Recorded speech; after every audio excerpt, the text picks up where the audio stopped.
Bapak Ibu yang terkasih, saya diminta khotbah karena saya paling beda di antara mereka. Saya lebih tua yang pertama dan mereka projo, saya OSC. OSC biasa memikul salib penderitaan.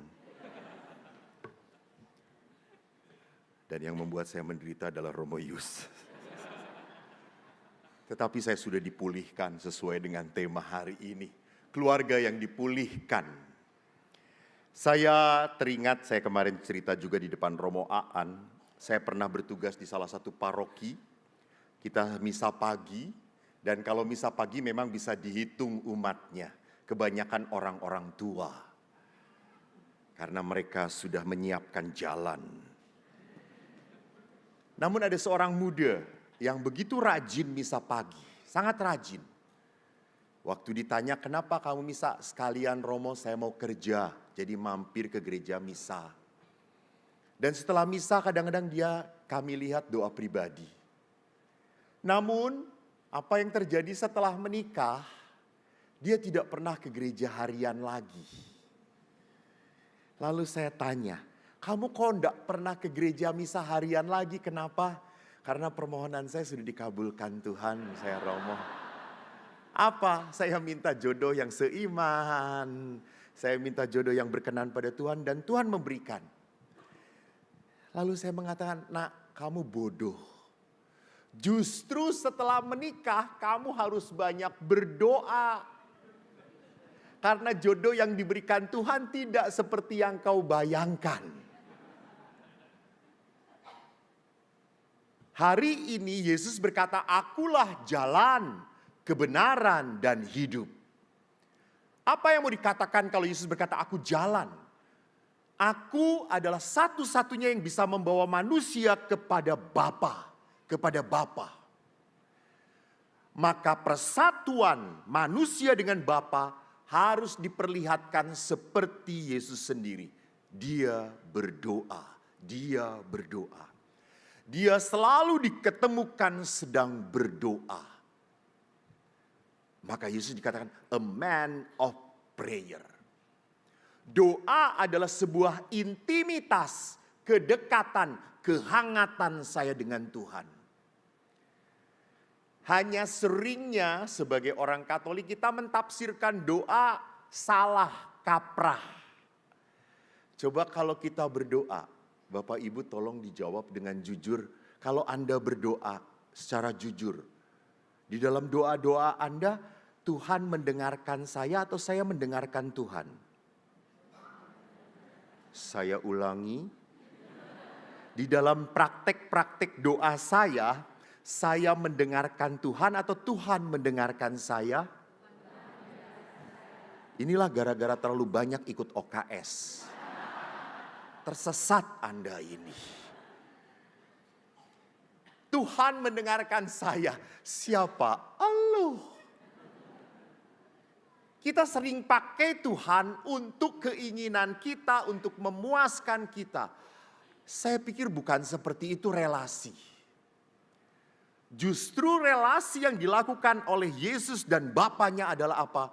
Biarlah semua terjadi seturut kehendak-Mu. Ini relasi.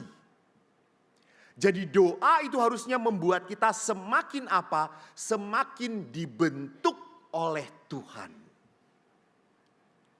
Doa harus membuat kita menjadi orang yang rahim, penuh kemurahan, penuh pengampunan, siap disakiti. Wah, keren banget.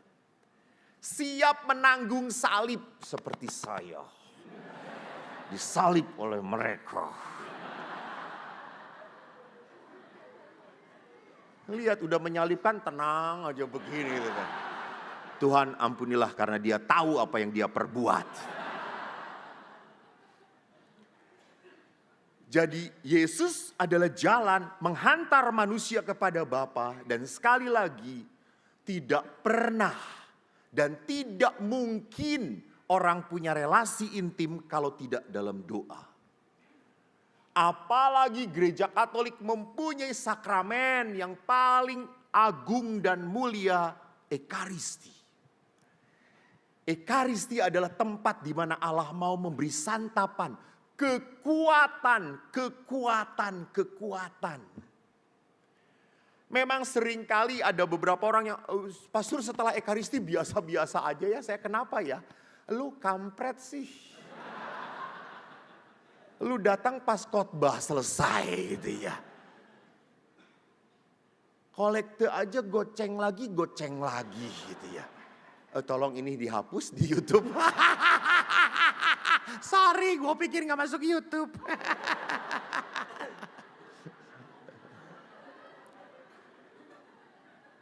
Bapak Ibu, maaf kalau Ekaristi tidak pernah sungguh dipersiapkan, jangan harap Anda mendapatkan manfaat kekuatan dari Tuhan. Tidak mungkin.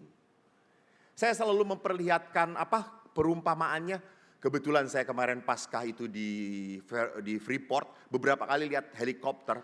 Helikopter itu kalau mau mendarat, di bawah itu harus clearance dulu. Baru setelah clearance, helikopter itu bisa mendarat. Saya pikir itu Roh Kudus. Roh Kudus itu selalu terbang di atas kita. Apakah Sia mempersiapkan diri atau tidak? Tak mungkin Roh Kudus bisa turun ke dalam diri kita kalau kita tidak membuka hati. Nah, bagaimana kita bisa membuka hati? Kalau kita tidak pernah melihat doa adalah relasi intim, kekuatan yang tidak bisa diabaikan. Tidak bisa digantikan. Akulah kebenaran. Kenapa Yesus mengatakan dirinya aku adalah kebenaran? Karena Yesus memperlihatkan Bapa itu seperti apa. Maka Paskah itu adalah puncak iman Kristiani. Kenapa? Karena Yesus bangkit.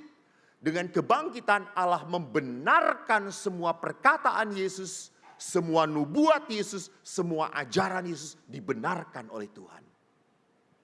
Maka Yesus berkata, perkenalkan Bapa itu kepadaku. Kalau engkau melihat aku, kau melihat Bapa. Maka di sini kita harus belajar. Kalau di dalam Yesus ada kebenaran, Yesus memperlihatkan Allah. Artinya apa? Artinya saya belajar dari Dia. Kalau Dia sudah menderita, saya pun harus belajar setia menderita. Pemulihan keluarga tidak akan pernah terjadi kalau saya tidak mau menderita. Saya kan pernah cerita saya memberi retret anak-anak. Kalau anak-anak itu saya tanya, nah kan anak-anaknya ada yang Islam, ada yang Katolik, ada yang Kristen, ada yang Buddha. Nah kenapa kita disebut Kristen? Lalu satu anak angkat tangan, kita disebut Kristen Romo karena kita bukan Muslim. Lalu kata saya itu salah. Lalu satu anak berkata, Romo kita disebut Kristen karena kita pengikut Kristus. Dan kita harus mengikuti Kristus dengan setia karena Kristus adalah Raja dan Tuhan kita. Haleluya Romo. Wih dahsyat kata saya tuh.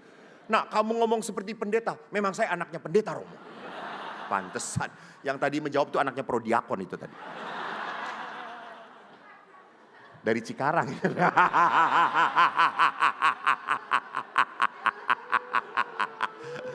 Jangan tersinggung karena saya bukan pastor Cikarang. Lalu saya tanya, nah betul kita disebut Kristen karena kita mengikuti Kristus. Kalau Kristus jalan ke kiri kita kemana? Kiri Romo.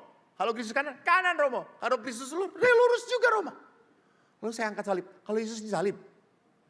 Anak prodiakon tadi angkat tangan lagi. Saya sudah takut, jawab apa dia? Lalu karena cuma dia yang angkat tangan, silakan kamu jawab. Romo kalau Yesus disalib, biarkan dia sendirian disalib.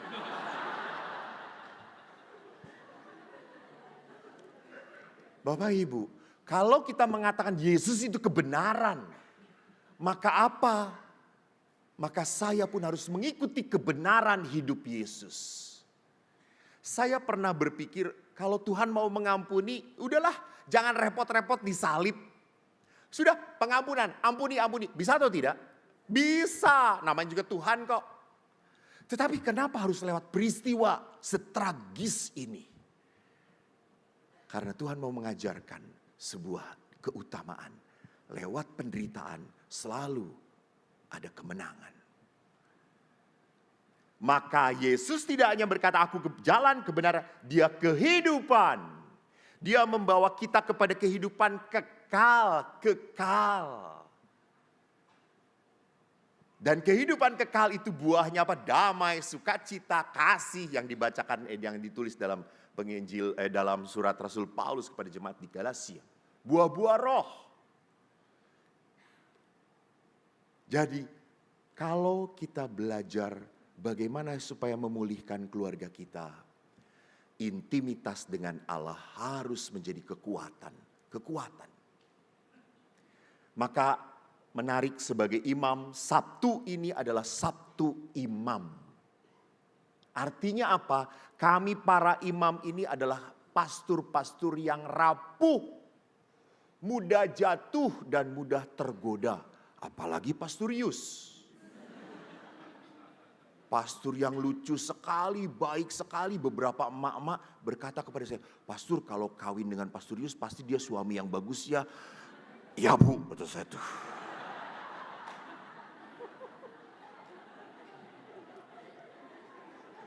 Ini mimbar gue.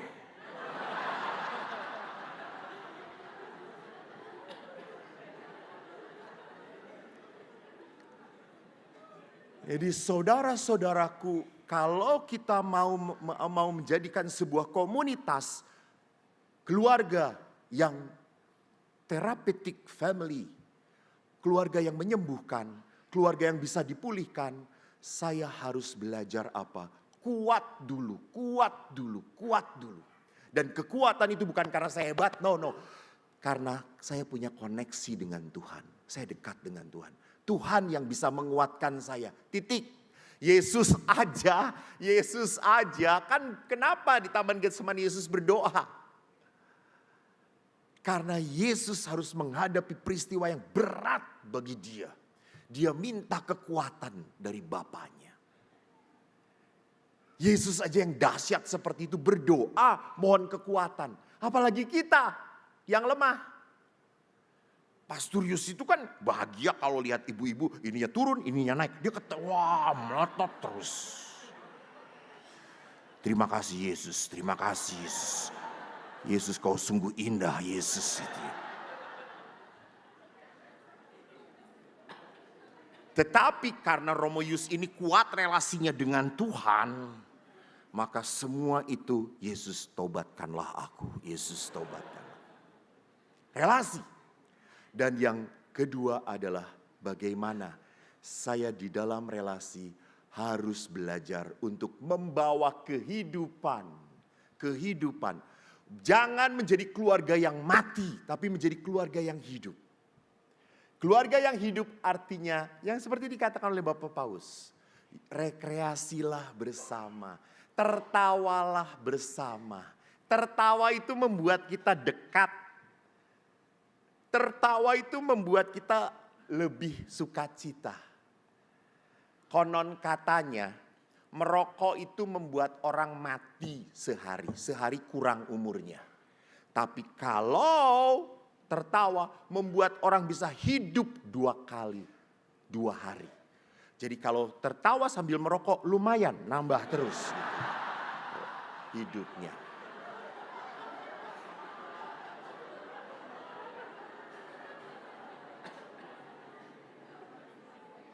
Maka saudara-saudara, saya jujur waktu tinggal di sini, saya sangat dengan berat hati saya mengatakan, saya sangat menikmati OKS dengan berat hati saudara-saudara gitu. Saya melihat umat yang hadir semua tertawa, semua sukacita. But please, jangan berhenti di sini. Menjadi sebuah kepercumaan kalau berhenti di sini doang. Anda sudah dikuatkan, bawa ke rumah. Bawa sukacita itu ke rumah. Sulit pastor. Apalagi suami saya kalau ketawa.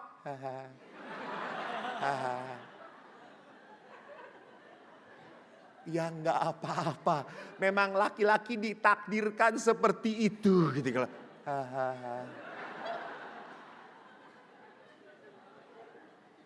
Malah hati-hati kalau suami Anda terbak-bak, serangan jantung mati dia. Saudara-saudari yang terkasih, Mari kita sadari Allah itu ingin menyukacitakan hidup kita. Dan tempat Allah menyukacitakan hidup kita adalah dalam keluarga. Maka keluarga adalah titipan dari Tuhan yang paling berharga untuk Anda pelihara, untuk Anda bela.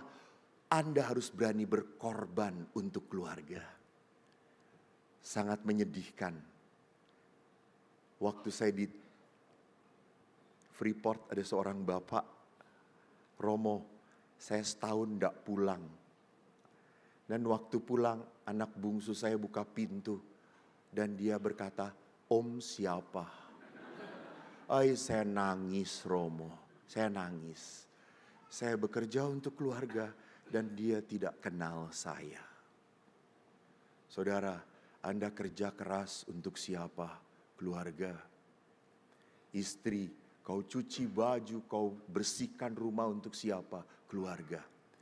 Tapi kalau kau tidak mempunyai kehangatan, keasikan, intim di dalam keluarga, maka keluarga hanya menjadi tempat robot-robot.